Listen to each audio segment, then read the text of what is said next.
just really fucked that up. So I had Hi, welcome to Wild Women Wednesdays. I'm Laura.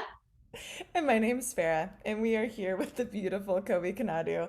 And she is here to tell us a little bit about how she's showing up in the world, and specifically as a somatic therapist. And I would love for you to elaborate a little bit on what that means to you, Cobi.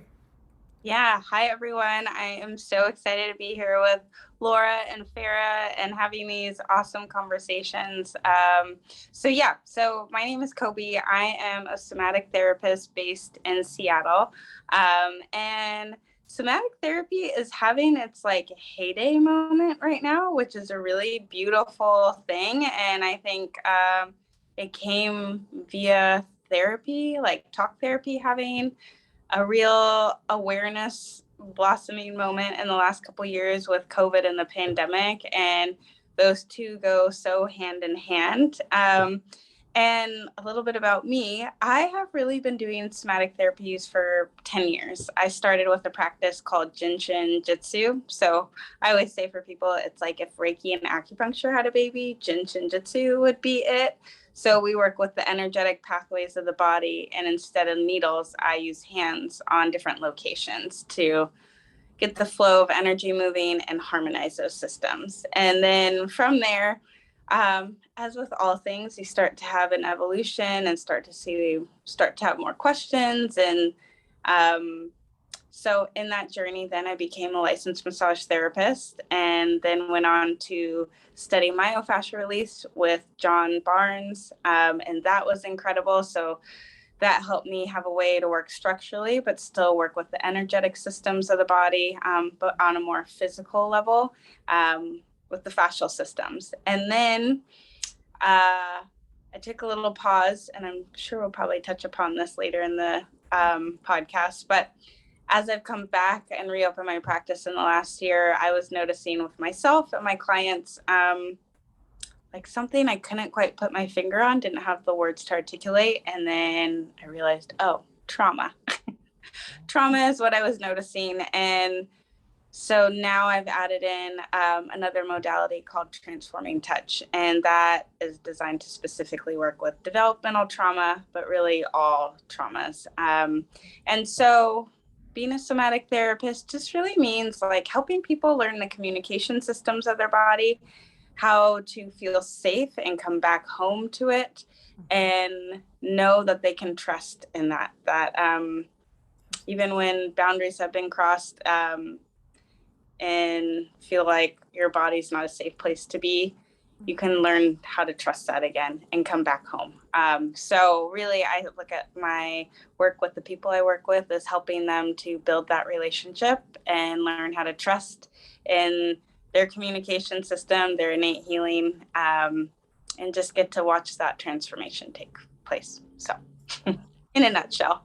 You're like, and in summary, I'm Yeah. helping them communicate with their bodies, and I've actually had a few sessions with Kobe, and it's just so incredible. I think intuition plays a huge part in that, but then also really like listening and being there and hearing what people are going through and the struggles and maybe even the pains and the aches and like how that can synchronize our systems in order to have that open flow of communication in a more harmonious format. Like every time after I leave, well, except for one time where I was having a slightly existential crisis, but other times I'm always just like have this overwhelming feeling of just like calmness and peace and just like really just synced up and in tune. And I don't really feel like there's any other modality of healing that I've experienced that really touches it the way you do. And I think the synergy of everything that you're bringing into it plays a part in that. So incredible work. And I'm just curious, like I'm assuming that you kind of dove into this because you were using this practice for yourself and that played a part in kind of how this is transformed over the past few years.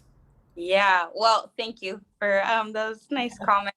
And yeah, I got introduced to Gentian in 2012 by my aunt, and I had moved to New York for a job offer. So I was living with her for the first couple months of me going back there. And she was just starting to study and needed bodies to work on. And I'm like, sure, willing participant. And she worked on me. And after that first session, the neck pain I had been experiencing, the back pain I had had for years, resolved itself. and never came back quite in the same way. And I thought, this is incredible. And really, like I said, it's light touch. So there's no tissue manipulation, anything like that.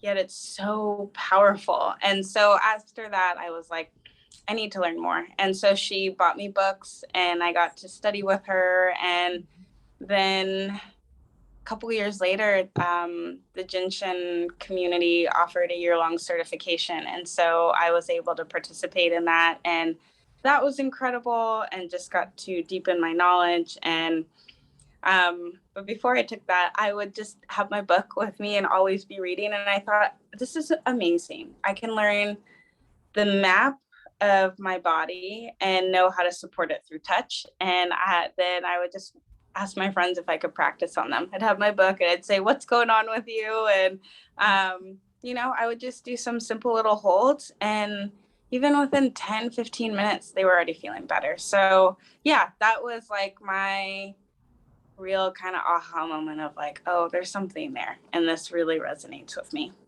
Yeah. And have you continued to use this as a personal ritual for yourself in order to kind of create some sacredness around healing and also just staying in touch with yourself? Oh, yeah. I am never not jinshining myself. Any of my friends who are around me either have been worked on by me or will always be catching me doing something. So even probably throughout this podcast, I'll be like, oh, okay. I teach people how to hold their fingers because it's one of the easiest ways to harmonize the hold system. And so that is a daily self-care ritual. So when I wake up, when I'm moving through the day, now it becomes second nature of like, oh, what am I needing? How to support my system? And it's incredible. And like, no matter where I'm at, I have a way of helping myself. And so for a short stint, I was like a flight attendant, and on my layovers, if I felt any kind of inkling of a cold or I was just worn out, I could come and I could do different holds. And no joke, I thwarted so many colds and just like really just deep fatigue and all of this. So it's an incredible practice and really is the foundation of my self-care and my practice as a practitioner too when working with clients. It's like how I view and look at the body, and everything else is supported and built up around that. Absolutely. Do you have anything else that you like to practice? I'm just curious. I'm like, okay. As I'm like holding my fingers, I'm like, oh, yeah, she does do this. I remember you taught it to me. God, this was such a long time ago. I'm trying to remember. 2015, maybe, I think is when.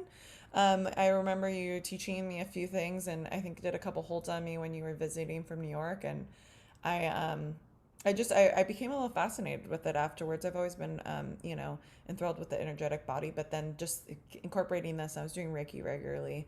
But this was something I could do to myself, and I just really felt empowered in that having this so easily accessible at any point. Yeah, and that's the beauty of it. I think that's why people really resonate with it, is because there's a lot of other practices that are incredible and that I do too, but this one just seems to click. I will see people or hear stories like what you just shared, and it's like, yeah, I still hold my fingers, and they might not even remember what finger represents what, but they know that they can come and hold it and they feel better. And I'm like, that is the greatest gift. And they have it for the rest of their life. It's like, I tell people, once you learn it, it's yours. You know it, and you can pay it forward and pass it on to others. So, but some other things that I do for my self-care, in addition to Jinshin, I love naps. You have time to appreciate a nap. You're like, fair. I remember I took a nap, and you're like, good job. I was like, thank you. Thank you. Yeah. I don't know if you're a nap taker, but Laura, how do you feel about naps? I'm curious. I wake up angry, so I don't indulge in naps. Oh, I'm like, oh, maybe even before this, I was like, I took a little nap, I took a little snooze, and then because I will get to this point now where I'll be walking around and be like, what was I doing? And then I say, oh, that's my cue that I need to take a little siesta. Mhm. Yeah, so rest is utmost important. And maybe I should just like back up for just a moment. So I had said a couple of years ago, I took a few years off from my practice and kind of put everything on hold. And it's because I got diagnosed with lupus, which is an autoimmune disease. It affects the connective tissue of the body. And the more serious iterations can really attack the organs and the kidneys, and a lot of comorbidities can come as a result of it. Luckily, my health has been pretty stabilized, but that was whew, a huge life altering moment. So, like you asked, Jinshin, they're every day supporting me and just a way to support my system. Sleeping, because fatigue is real. And it's like, I tell people, the best way to describe it is like when you get the flu and you know when it hits you and all of a sudden it's like, ooh, your Mhm. world zooms out and all of a sudden Lethargy and you're just like, I yeah. have no energy. You just feel like you're crawling through. Well, that's what it's like when you're having a flare at the height of your fatigue, what it feels like to live with lupus every day, where you have that and you're just completely exhausted and can't think straight. So naps, really important. And then other self-care, eating well. Like I love a good meal. I love to cook. Um, and just have nutritious food. And when I eat well, then it just has a resounding effect on all other areas of my life, how I feel. Um, and nature. Nature is a huge one for me. I feel like I get twitchy if I don't get enough time. Just being like my feet in the grass or grounded and just getting to sit outside and listen to the birds and feel a breeze and just look at the plants. Like I have this new deep gratitude, even more than before, in the last couple of years, of just appreciating nature. Like awe inspired of the beauty of flowers and plants and the birds. Like I go out and stay with my mom and her husband on the weekends, and last weekend we got to see an elk in their yard. And Oh, I nice. mean, it's just like when I was younger, I always liked nature, but I don't know, it has a whole new level of meaning to me, and I just have such gratitude. It's like if I'm ever feeling down or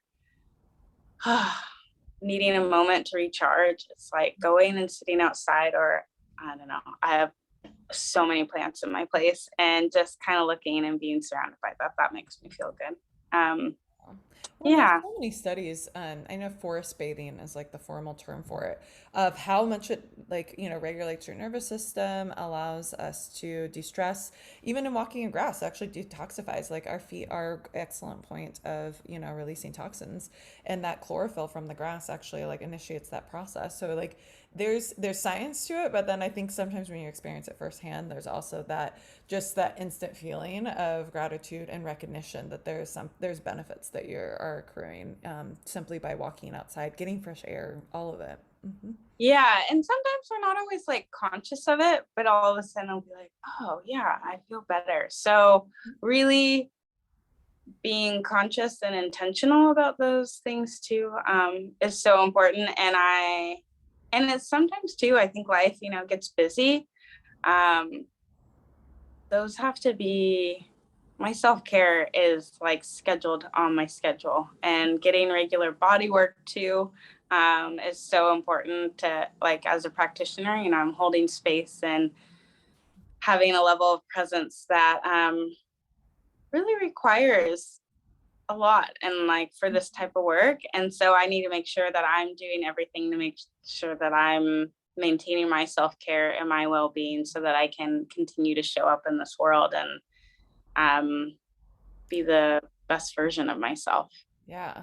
I think to really show up for others, you have to show up for yourself first. Like we treat others the way that we treat ourselves, and to be able to hold space in that way takes a lot of energy. And I think sometimes it goes unnoticed, but it's so critical. And a quote that I've actually learned from you is put on your own oxygen mask first. And so, Mhm. like, to be able to really show, like, serve yourself and be able to, give yourself space to just be and be present, like you said, but also to even like tap into what's like going on and be able to, recharge it's just essential. Yeah. And I've just really made it a priority too. In addition to all the things that are like, okay, I can go take a walk in nature, I can take a nap, I can Mhm. do my self-care, and I have my spiritual practice. But something that I realized was so important is that I have a space I can just go and be the client. Mhm. And so finding the practitioners that my body on a somatic level feels good and safe with, and that I can just get recharged and just show up and have that space held for me, makes all the difference. And when I wasn't doing that regularly, it was like, ooh, this is no bueno. This is not very good. So yeah, it's Make just some like, adjustments here. yeah, totally. I'm like, oh, okay, this is not working. I'm not functioning on all cylinders quite like I'd like. So yeah. Well, and you had talked about that turning point for you with lupus, and I think then that almost kind of propelled you into this role of having to keep up with it and just being a lot more conscious of how you were incorporating self-care. Yeah. Yeah, lupus was a huge turning point in my life. I've had many pivots in my life and big life changes, and I think each one falls into its own category. And that's like ones that have come before: career changes and then relationships. And this one was the first time that my health was affected. So it's like, okay, so now we're touching into the area of health. And man, if you don't have your health, it really affects all other areas of your life. And Mhm. that was in 2019. And only in the last like year or so, but really maybe even in the last 6 months, have I felt the stability that I used to have prior to lupus. But it's still different. It's like I'm never going to be that same person. And a whole big grieving process with that too. It doesn't come up quite as frequently anymore because, again, like we're going to use somatic language. My system has become more regulated, and even now as I feel better, I'm like, oh yeah, because I have more regulation. Like certain things that used to send me over the edge and I would feel like my emotions were riding at the surface, um, don't elicit that same response for me, quite in the same way, or if at all. And just having more joy in life. But that was a really dark period. And not to say that I don't still have like hard days, because I think autoimmune, chronic illnesses are different than like something that physically manifests, where it's like, okay, we can just kind of cut this out or that. It's, Mhm. you know, as I was thinking about this, talking with you guys today, thinking about the parallels of the pandemic. So again, another metaphor for maybe relatability, for chronic illness is like, okay, the pandemic shut everything down. And I felt like when I got diagnosed with lupus, my whole world imploded, exploded, and terrifying, because it's like, I know my life has changed forever, but I don't quite know what that looks like. So there's so much Makes sense. fear. It's Mhm. like, am I going to have my independence? How bad is my health going to get? Because it's terrifying to read stories and the stats. And even now, like, it can be, sometimes I need to take like a 20-minute just breather, afterwards, after reading something, because I'm like, oh, this is heavy. And then, it's like, okay, we kind of get used to it and we find a rhythm and a flow, and then something changes. So it could like become worse, it could get better. And so there's always in flux. And that's hard to navigate when like your internal landscape is always changing. And because I don't present and look sick, I think it's hard for people, especially who have known me my whole life, to remember or realize like how much this has affected me. And also too, probably in how I share in that, because it's tough. It's like, oh, it's so vulnerable. It's It is. so vulnerable to lose everything that your identity was attached to. and then have to reconstruct that, and I don't know, make sure I'm knowing that I'm okay, and the people around me knowing that I'm going to be okay. Yeah. So kind of like the pandemic too, always shifting, always changing, certain level of fear. And it's like I don't know, feels like, oh, there should be an end point, but there's the Almost goalpost. creating a new, I actually despise this phrase, but like this new normal, but it's like it's creating a new standard for, Yeah. how you live your life, and almost giving yourself compassion to be able to arrive there and then to exist in that space without any judgment, which, if it's, comparison's a thief of joy. So if comparing it to how it was, but then being able to accept this new version of you, and almost like embrace it and find the joy within life and this new version of how life is. Yeah. And, on the flip side of that, like the hope, and I feel like lupus is such a gift, in the beginning, maybe I didn't quite see it that way, but all these things, it's like I finally am really doing what I love and showing up for that. I don't know that I would ever have committed quite in the same way. It's like I need a schedule that I can manage and I'm in control of. And two, working with the clients that I work with, I just have a new level of understanding and empathy that I didn't have before, and I couldn't ever have had before. It's unless you've gone through something, it's really hard to fully grasp what that means and what it looks like. So, I think it's just You can only just empathize so much with something that you don't actually cognitively understand. yeah. So my ability to empathize and understand what my clients are going through is just it's really a beautiful thing, and they can feel it too. It's like, oh, okay, when I come, we speak a similar language. I don't have to wear this mask because like you get it and you understand. And there's hope as well with that too, of okay, things can change. Things can always change. They may not ever look like they did before, but things can always change. And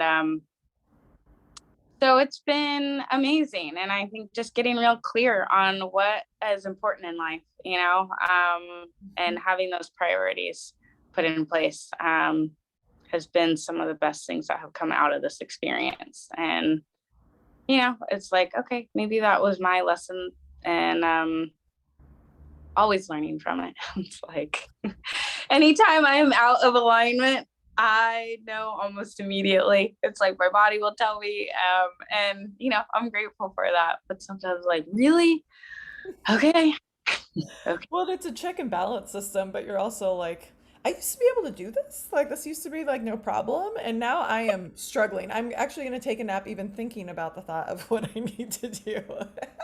yeah, absolutely.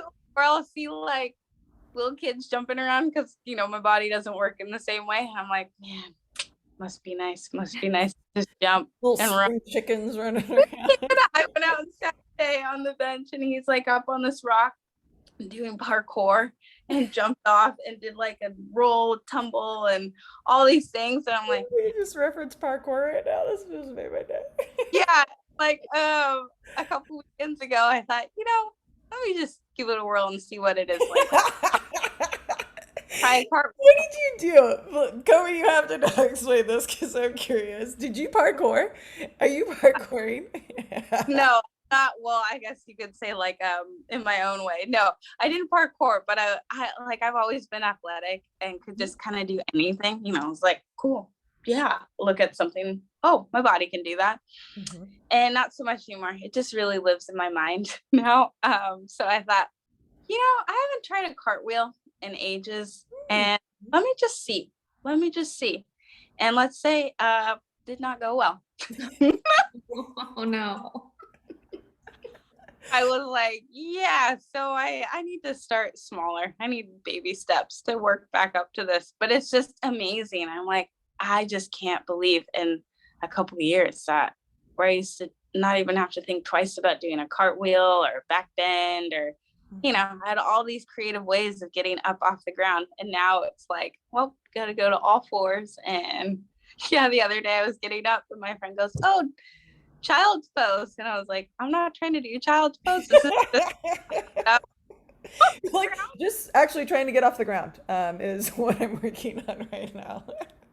yeah. So, in those moments of like, oh, I could just be so forlorn, I just have to laugh. So, finding the humor in it too. Yes. Well, I wanted to ask you if we could back up a little bit. I'm curious about, so a lot of my focus has always been in careers. I'm HR manager and a career coach. So I want to know a little bit about the pivot into massage into therapy. What kind of role did you leave? I mean, you mentioned being in New York and, it sounds like this is very much your authentic self. So what was that transition like? Oh yeah. So I always have had a fascination with the medical field. Always thought I was going to be a doctor maybe when I was younger. But then, the path I chose was graphic design and fashion. So I went to Western, got my BA in graphic design and a minor in economics. And then I realized I don't know that I want to be in front of a computer. So then I went back to school for fashion so I could be more hands-on, but still creative. And then when I graduated school, I went back east because, like I said, my aunt lived in New York or New Jersey. And she goes, I think you should really meet this woman when you graduate. And she had started a high-end uniform company and serviced boutique hotels and high-end restaurants in New York and around the country, and then eventually grew to worldwide, which was amazing. So I went back for a visit and was there for 3 weeks and went into the city to meet with, her name's Kim, and had lunch, and she offered me a job that same day. And I thought, I cannot pass this up. It's an incredible opportunity. And just the timing of things. I am very much like, I think about what I'm going to be doing. But I'm not afraid to make big decisions, big life changes. Yeah, I need to make sure I've researched and done my due diligence to make sure that it really is a worthwhile venture for me. But yeah, so it just worked out. It was like my lease ended in September. I asked her, can I start in September? Because, once you start working full time, probably never get a summer off again. So I was like, I'm going to enjoy my summer. And I moved and I worked there and worked my way up to eventually becoming, what was my title? I forget. See, this happens sometimes. But basically, I oversaw all the domestic production.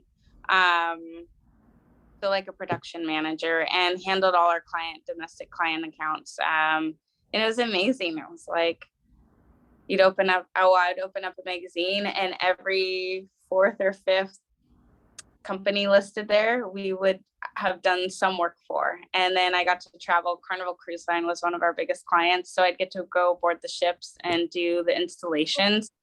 And that was incredible because my personality, I just love to see the behind the scenes. And so I don't know that I would ever have gone on a cruise ship before this job, but to be able to be above deck, so they'd be in operation. So passengers would be on the ship. And so it was fun to see like who's cruising and what's happening up here. And they have some of the best soft serve. Oh, really? Yeah. Strawberry ice cream soft serve. And then we get like basically this all access pass, because then we get to go work with the employees and go below deck and be on the lower part where all the employees are and get to see that. And that's like this beehive. It's crazy. Those ships have no less than like 1,000 employees, it's incredible. Yeah. So I did that for a couple of years and then just kind of got burnt out and thought, what can I do to give back to myself? And a girl I had met maybe like 6 months before I started thinking that way told me about a yoga teacher training, and I've done yoga most of my life. And so I thought, do yoga teacher training, and did that, met an incredible bunch of people. As soon as I graduated or completed that, then I put in my notice at my job and left. And then that was really kind of the entry point into my wellness career.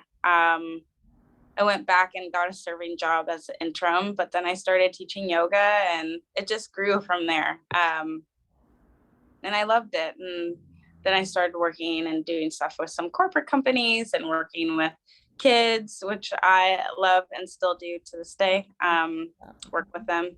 And yeah, and then the body work, realized like, okay, I want to become licensed. And that was another huge transition where I ended up leaving New York because I went to massage school in Costa Rica. And I just thought I need to be licensed.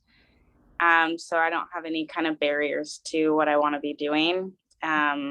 So yeah, finished massage school, came back to Seattle. And then that was another kind of like, where am I going and what am I doing? Yeah. So That's it's incredible. what? That's just incredible though. Your bravery too, to just kind of trust yourself and jump into those areas. That's wonderful. Yeah. And people are always like, whoa, you have done a lot of different things. And, I guess just following interests in that. Yeah, I'm not afraid to make a pivot. Sometimes it just takes me a moment, but yeah, I'm like, okay, this feels like the next iteration of what I need to be doing. What do I need to get myself set up for that? And I've been so fortunate that the people in my life are supportive and kind of like, okay, what's Cobi doing next? Well, Yeah. I think you've thrived in each of those areas, and I've known you for quite a while now, and each time you go into it, you go in full throttle. You're like, I want to be, and like I think you hold yourself to a very high standard as well, and you're like, I'm going to be the best, or I'm going to be like the version of what I know I can be, and you achieve it every time. Like you hit the marks, and so I think it's probably easier for you. Like it's easy for you to be able to excel, and so once you put your mind to it, then you just arrive there, and it all just kind of falls into place. Trusting your intuition, I'm sure, is a huge part of that too. Yeah. Oh, thanks. That's really nice of you to say. Yeah. Trusting my intuition is huge. And having discernment and like good decision making, and also having people around that I really respect and value their opinion. And I'm one too, like, it's like, oh, okay, I'm interested in this. Who can I connect with? How can I reach out? Who can connect me with this person that I can pick their brain and ask them all the questions, so I can do my research? And sometimes I don't think I always give myself credit for that because maybe I'm just used to doing it that way. But before I make a leap, it's always like, well, what does this look like? And how did you go about it? And connections, and what do I need to think about, and all the different things. And once I have all that information, then it's like, okay, does that feel like a good fit for me? Mm-hmm. Absolutely. Yeah. So I think that we've kind of touched on this a little bit, but kind of pulling this all together, and especially during these transformative times within your career, and really arriving in a place where you feel like is probably the most authentic expression of how you are meant to show up in your career path, but also just personally, like how does living authentically look to you, and what does that mean to you? Oh yeah, it's a good question. Don't they always say that? Oh, that's a good question when they really have like to think about it. Give yourself some time. Don't let the answers percolate to the surface. Don't feel like you have to Yeah. immediately. Living authentically for me, I think it's always been when my life has been in flow. And that doesn't always mean that it always has ease per se. Like I know that those moments as well that feel chaotic and crunchy are periods of growth. I've gone through enough cycles of it. Some of them have been more heavy hitting, and I'm like, oh, okay. But once they're done, I'm like, oh yeah, okay, that was just another like major growth period. So living in flow. And I think in the last couple of years, recognizing like how do I stay my most authentic self is not overcommitting myself to things, so that the things I do want to do, I'm really there and present for. Otherwise, I just get too wiped, and I'm not good for anyone or anything. So that's important. And I've really learned how to speak up for my needs. So this is a new one for me. And I think, people might look at me and say, well, I always felt like you spoke up for your needs, but really having those boundaries, it's like, no, I can't do that, or I'm not available for this. And also taking into consideration other people's needs. It's like, okay, these are my needs. What do you need? And like, where do we meet in the middle or reconfigure? So I think that just helps me be, and that's something different as well, where I think I used to do a lot more comparison, and I mean, that's just human nature, but there's this piece, like if something comes up in me where I'm like wanting to compare, have a reaction or that, I pause more now and say like, I wonder what they're going through and what created that response.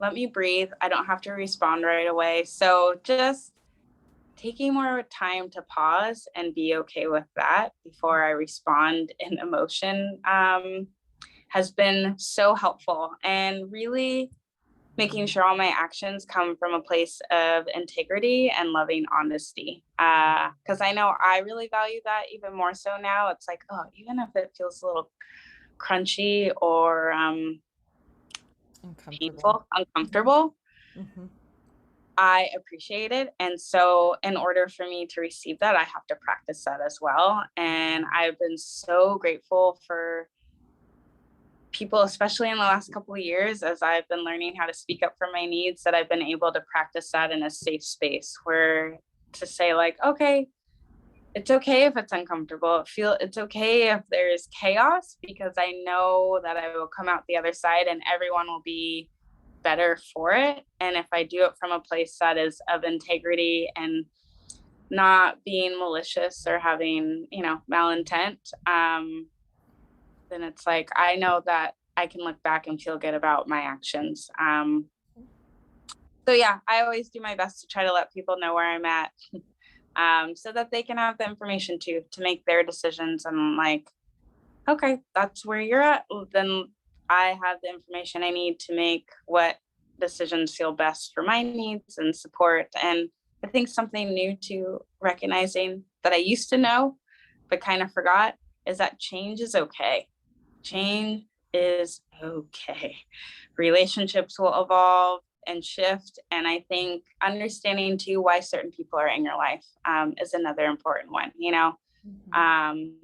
all have people that we call on and do stuff with that it's like, oh yeah, that's the person I would go do that. I think I'm coming back to that as well. So yeah. Well, in summary, it sounds like there's a lot of different factors that come into play with being authentic, but one of the ones that you've kind of, I think, really honed into with recently is being able to communicate with yourself openly and clearly, and then conveying that to the people around you so that they kind of know what your intentions are. You're working from this loving compassion and integrity, and letting that be the true compass of your actions and your words. And having that in the back of your mind, pausing, I feel like, is one of those things that is completely underrated. To like give yourself the space and time to be like, I'm going to sit here and breathe for like 2 seconds and like really like ask myself what I need or how I need to show up or respond. I think it gives you that kind of break in order to tap into something higher, like, that intuition and that presence to be able to come in from our highest self than necessarily just reaction.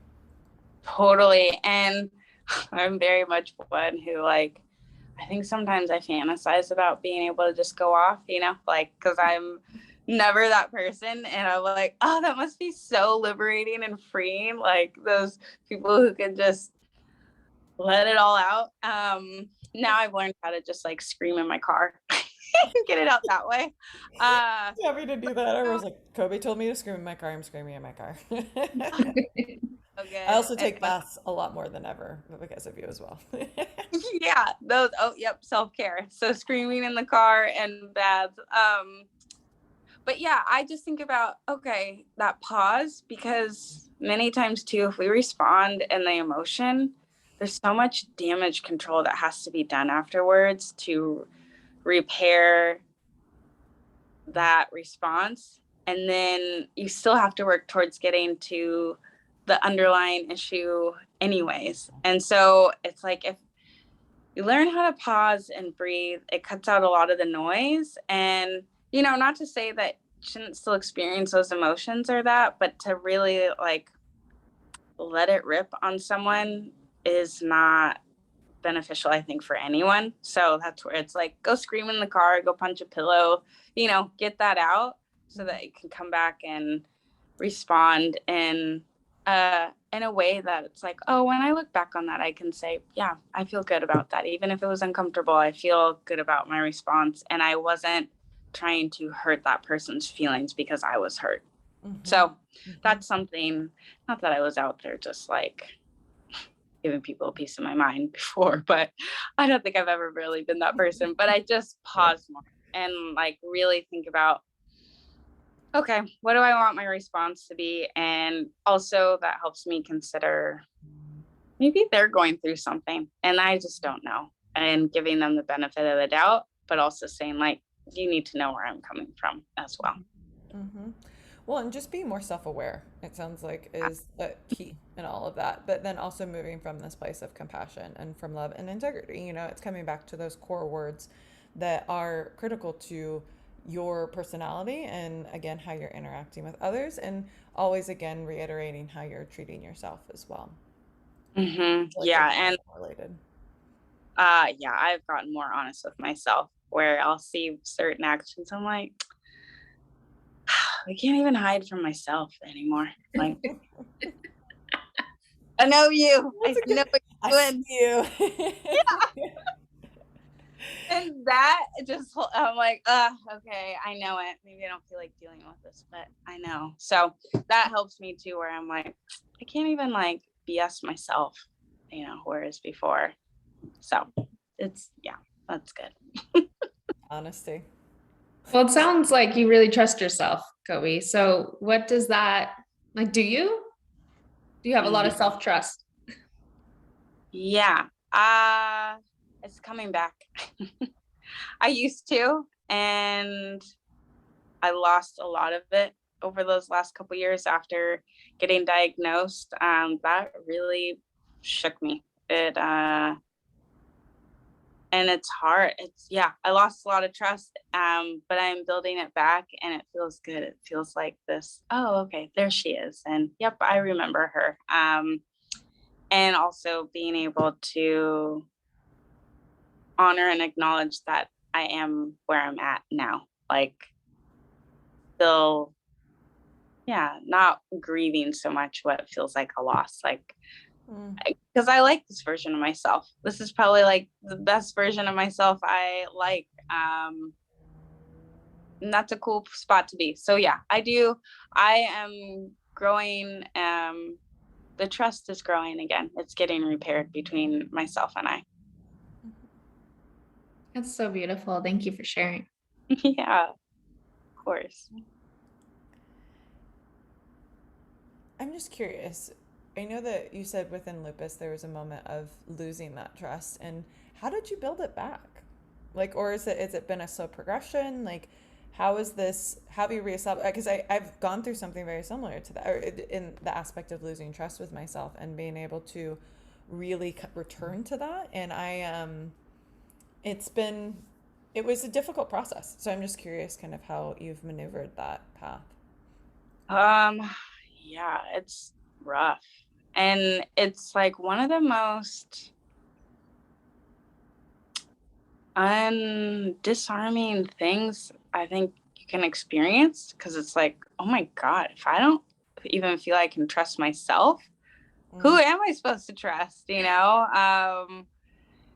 and so building that back, well, I think it all started because I just stopped.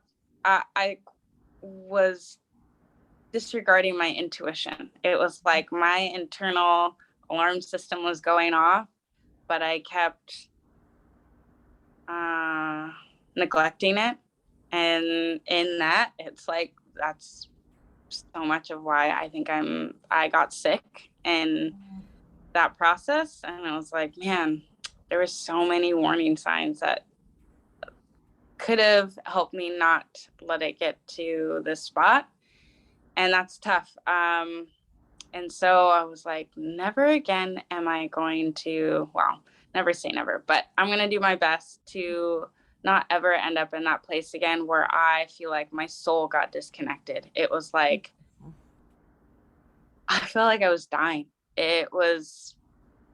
Felt like someone had unplugged me, and that is such a sad place to be, and so lonely, and just all of that.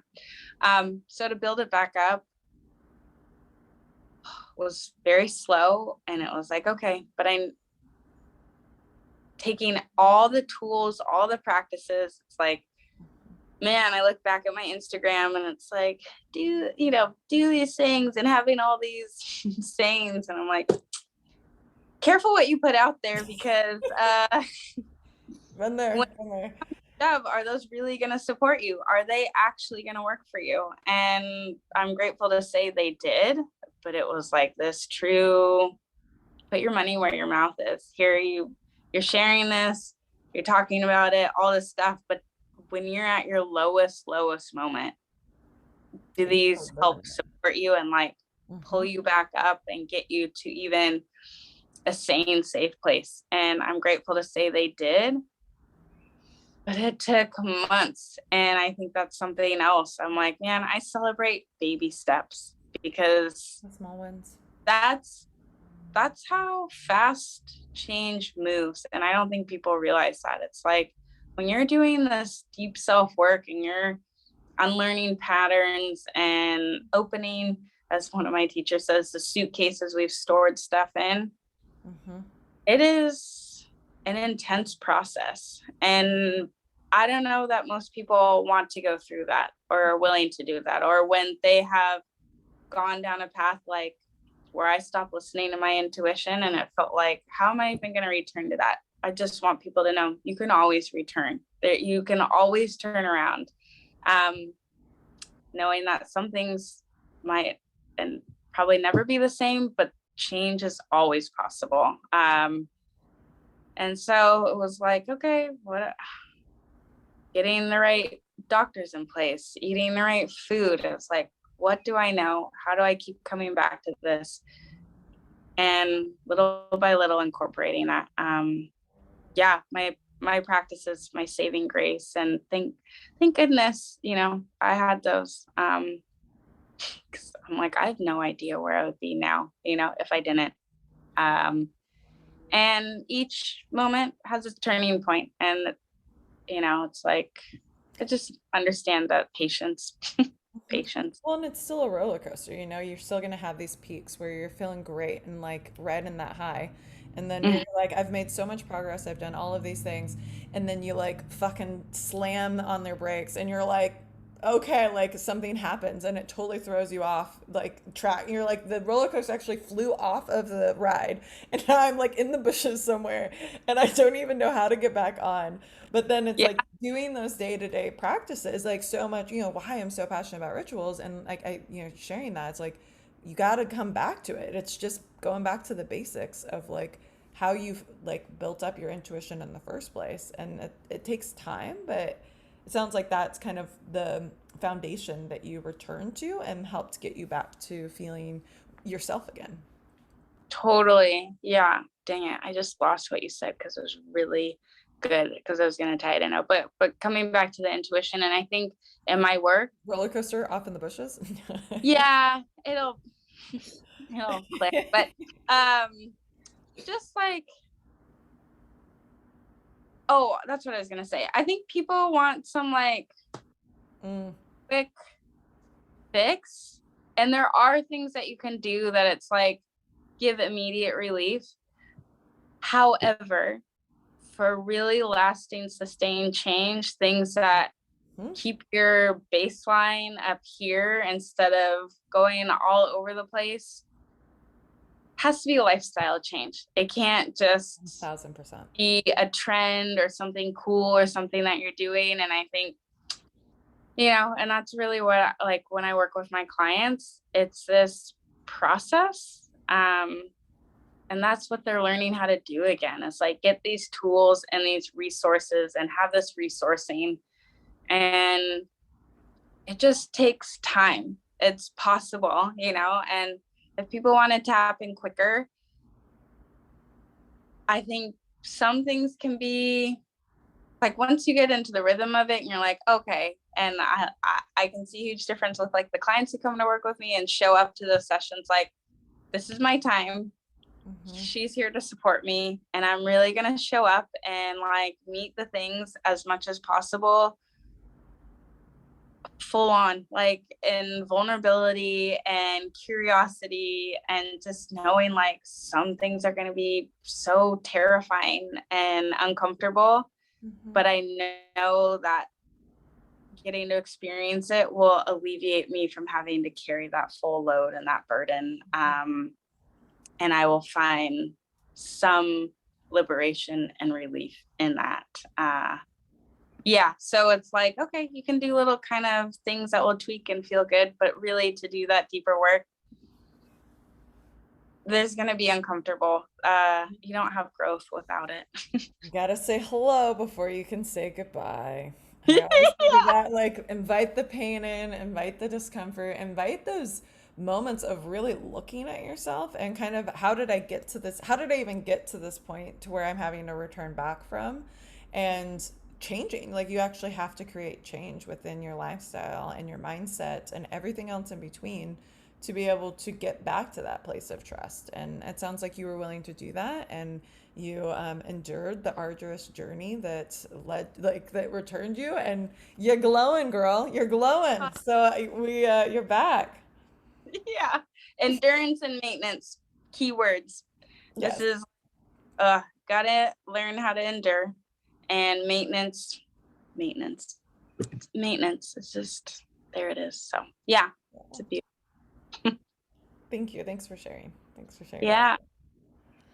Okay, well, in Wild Women Wednesday fashion, we always end with love songs. So if you could dedicate a love song to yourself, Cobi, what would it be? You guys, this question. Been thinking about it. And to be honest, I don't know. This is a toughie. There's so many songs that I have come to love and like would share with someone else. But I think my honest answer in this moment is something new I've been doing. Well, I guess coming back to is sort of just allowing myself to sing and like make this offering. I am by no means a singer, but just allowing myself to be here. What? Oh yeah. Okay. I'm just joking. I'm totally kidding. You don't have to. I couldn't help it. It just came out. Oh, actually, you know what? I did record it myself the other night. Like, this is feeling good, and like, I love you so much. That is, you know what? That is one of the bravest things I've done. I know this is not. I will get back to fully answering the question, but one of the bravest things I ever did, I think, was record myself singing with no backup music, nothing. Like I put headphones on, and so I could hear the song and sing along with it, and then I hit record, and I was like, I'm just so curious. This is one area I've never, and it wasn't bad, but definitely has to be the right kind of song for my voice. So all this to be said, I think my love song at this moment are these little, just like songs that come up and these hummings that just feel like my soul is coming through, and I just allow the play of that to happen. And those feel really good. And yeah, I recorded one. So, maybe next time we're in person, I'll play it for you. I don't know that enough to share it with the world. Myself doing it, and then I will share it with you. If we can share it with each other, so we can be vulnerable together. Yeah, that's what you two should try. Is pick your love song. Oh. Put your headphones on. Put your like, fuck you. And sing it with no other acapella, whatever they call it, and just see what it's like. It's really nerve-wracking to press play, because you're like, I always think I sound better than I am. But so yeah, but I love that question. And if I think of come across a song that I'm like, oh, that's what I would send to myself, then I will let you two know. You have just leveled up my question though, by like just feeling the music and singing it, recording it for yourself. You just like leveled that up. I meet you there and I double it. Mic drop. I know. Like, well, really, how serious are you about it? You wanna upbeat? You're like, you want to dedicate this love song to yourself? Are you going to sing it to yourself? Lori, do you Yeah. have a love song this week? I just realized. Yeah? I got a What's your song. love Did song? you prepare a song? I did. I did. Okay, good. Yeah. Well, mine is Ray LaMontagne, You Are the Best Thing. You all know that one? yes. Mm-hmm. Girls. Oh. I want to listen I to that almost. got my playlist. Might have to play it after this. Pretty popular. You know what? I first ever heard it or noticed it was in, do y'all ever see the TV show Parenthood? Mm-hmm. Yeah. The Yes. dad keeps playing it in the car. Every time he's driving everyone around, he's listening to him. Oh, I don't think I remember that. Okay. Yeah. And so, you know, I don't know how I even stumbled upon him originally, but you know, I love it. It just, you know, it feels romantic and nurturing and just I feel seen to myself. Aw, love that. I can really feel that coming through. Oh, so cheesy. Okay, Farrah, what do you got? This is why it's such a fun practice, Cobi. I'm gonna challenge you to even just try to come up, like really try to find a song and sing it to yourself. It is this. Laura introduced this to me, and now it's like completely changed. I've had a variety of different songs that I have selected, but it's yeah. Yeah. Maybe that's my trouble too, is because I think it has to be the all-encompassing end-all be-all, you know? But it Yeah, sounds no. like kind of whatever is speaking to your mood and that. Yeah. So if that's the case, then the one that has been light me up. Thinking of let me Yeah. pop this out. Now that we have a new perspective shift, it's by Mereba, Mereba, and it's called Free. And recently when I got home from a trip, I was just playing that on repeat. You know, when you're like, I don't care that I've listened to this song 5 times already. I'm going to listen to it 5 more. And the diminishing returns have not diminished. Use some of my Those economic are the back. great songs, though. Yeah. Yeah. So I would say as of late, that might be my love song. Yeah. Okay. I'm curious. I kind of want to listen to it. Yeah. Mm-hmm. My song is Heaven on Earth by Swayu, Johnny Bullock, and Summer Drex. I have no idea who the people are. It was love my Spotify. They came through on the clutch with a suggestions on my Discover Weekly. And you know, this is usually how I pick the songs. You know that song when it just hits your soul and you're like, oh, I don't know what this is, but like I just want to listen to this constantly, like you were saying, like it just feels good. And I put it on, and it's just about like being with your being and like allowing your actual interactions in this earth to be heaven on earth. And it's like this feels like heaven on earth. And it's like all of the things that you do and everything that plays a part, and then finding a little slice of heaven in this moment as it is. Oh, love that. Yeah. Okay. I was Both like, of those. I've been playing it on my playlist. I'm like, it's like kind of like it's like very romantic and a little sensual. I'm like, it's like the end of the like flow. I'm like, I'm just like rolling on the ground. But then people have been feeling it too. I was like, see, I knew this song. I knew this song had something to it. This is a good one. It hits. Yeah. That's so great. Oh my gosh, I love it. Thank you. Thank you so much for being here and just being the bright light that you are and being vulnerable with us and sharing and just like all encompassing everything of style and grace and beauty that you do all day long. Thank you, Farrah. I'm gonna play this podcast again when I need like a little moment. No, this was lovely. I am so grateful that you two invited me on and that we got to share in this space. And I'm so excited for what you are all cultivating and sharing with the world. I think it's so important, and I love having these kind of conversations. So I think it's really special.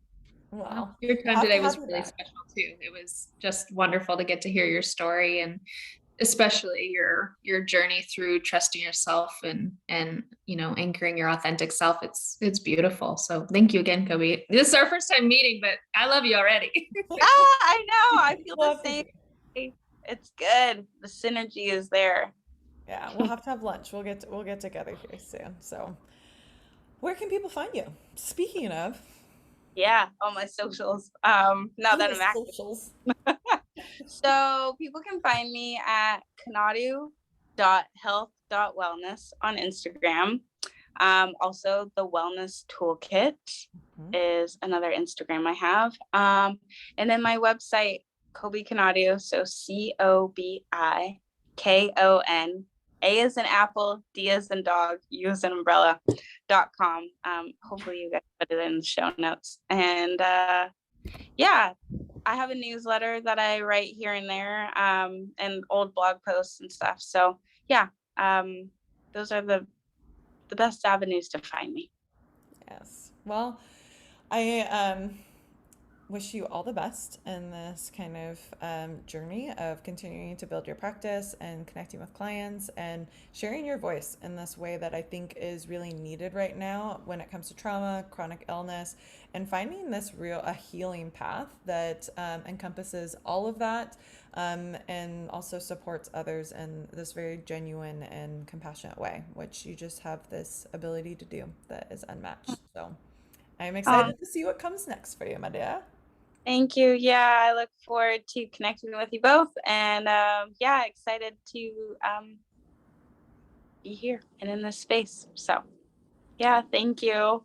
Thank you. We'll Thank see you you. soon. Thanks everyone for joining us. Talk to you later. Bye. Bye.